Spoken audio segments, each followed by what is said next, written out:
ईरानी हमले को देखते हुए अमेरिका की तरफ से भी अलर्ट जारी किया गया है।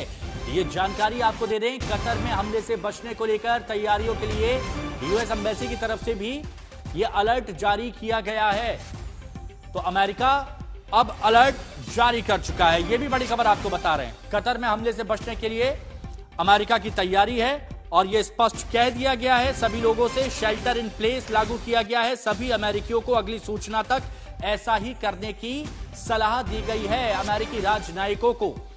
जब तक अगली जानकारी नहीं दी जाती है, अगली सूचना नहीं आती है, तब तक सभी को यह सलाह माननी होगी। शेल्टर में छुपने का आदेश अमेरिकी राजनयिकों को दे दिया गया है कतर में यूएस एम्बेसी की तरफ से। राजेश पवार हमारे सहयोगी हमारे साथ में जुड़े हुए हैं।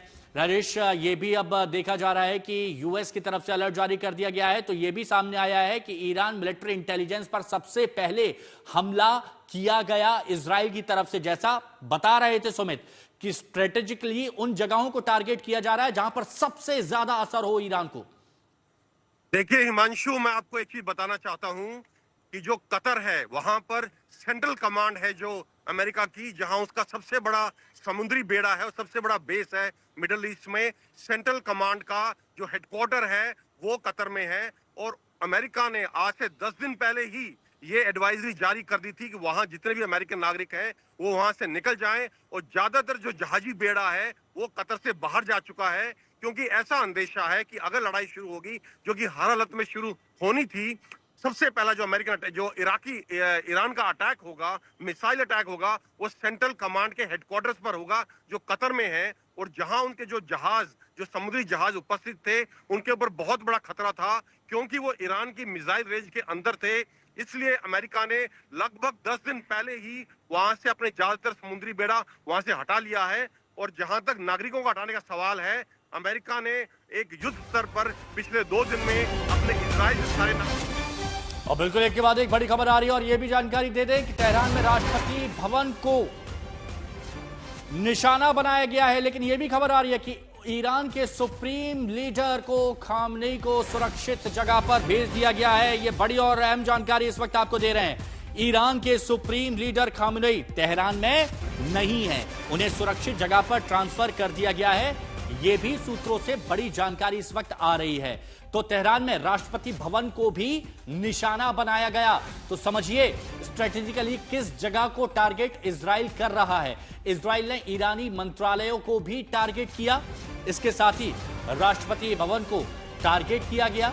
और अब यह भी खबर आ रही है कि ईरान के supreme leader Ayatollah Ali Khamenei नहीं हैं तेहरान में, उनको पहले ही सुरक्षित जगह पर पहुंचा दिया गया है। यह बड़ी और अहम जानकारी इस वक्त आपको दे रहे हैं। देखिए, प्रेसिडेंशियल बिल्डिंग और गवर्नमेंट कॉम्प्लेक्स को निशाना बनाया गया। जुड़े हुए आशुतोष हमारे साथ, हमारे सहयोगी आशुतोष। प्रेसिडेंशियल बिल्डिंग को, गवर्नमेंट की जितने भी इमारतें हैं उनको निशाना यहां पर बनाया जा रहा है। मेरे पास बिल्कुल तेहरान में उसी एक जगह की इंस्टॉलेशन की एक तस्वीर आई है।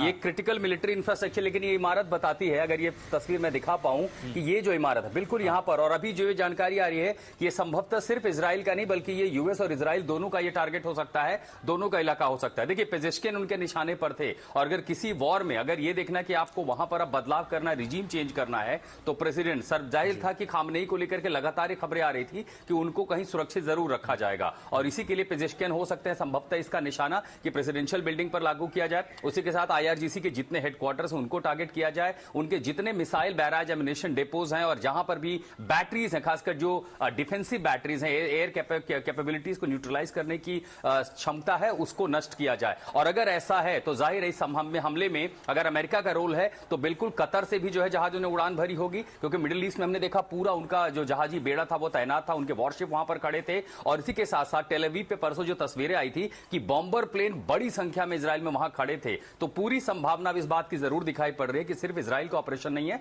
बल्कि इजराइल के साथ अमेरिकन फाइटर जेट्स ने दिखाते रहेंगे। लेकिन सुमित आज, क्योंकि स्केल जी सुमित, आज ही अमेरिकी राष्ट्रपति डोनाल्ड ट्रंप का बयान चल रहा था। वो ये बोल रहे थे कि मैं कुछ नहीं कह सकता, हो सकता है कि हमला तुरंत हो भी जाए, हो सकता है कि नहीं भी हो, जरूरत ही ना पड़े। और ऐसे बयान के बीच में अचानक ये खबर आना कि इजराइल और अमेरिका ने दोनों ने मिलकर कई बम बरसा दिए हैं ईरान पर, ये क्या कहता है?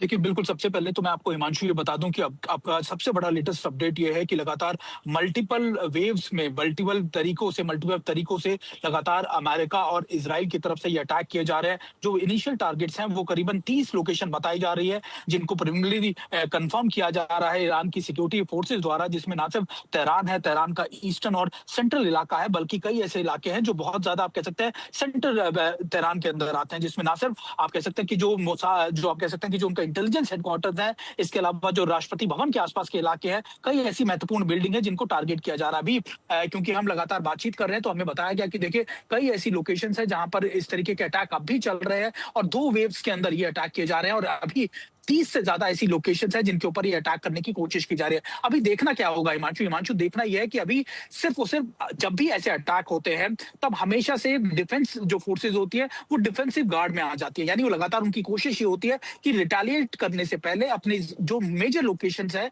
उनको डिफेंस किया जाए, उनको लगातार सिक्योर किया जाए। और ये प्रक्रिया लगातार ईरान की तरफ से लंबे समय से चल भी रही थी, क्योंकि ये खतरा पहले से था कि देखिए इजराइल और या अमेरिका दोनों ज्वाइंटली कभी ना कभी जरूर जब नेगोशिएशंस आगे नहीं बढ़ेंगे तो अटैक निश्चित तौर पर करेंगे।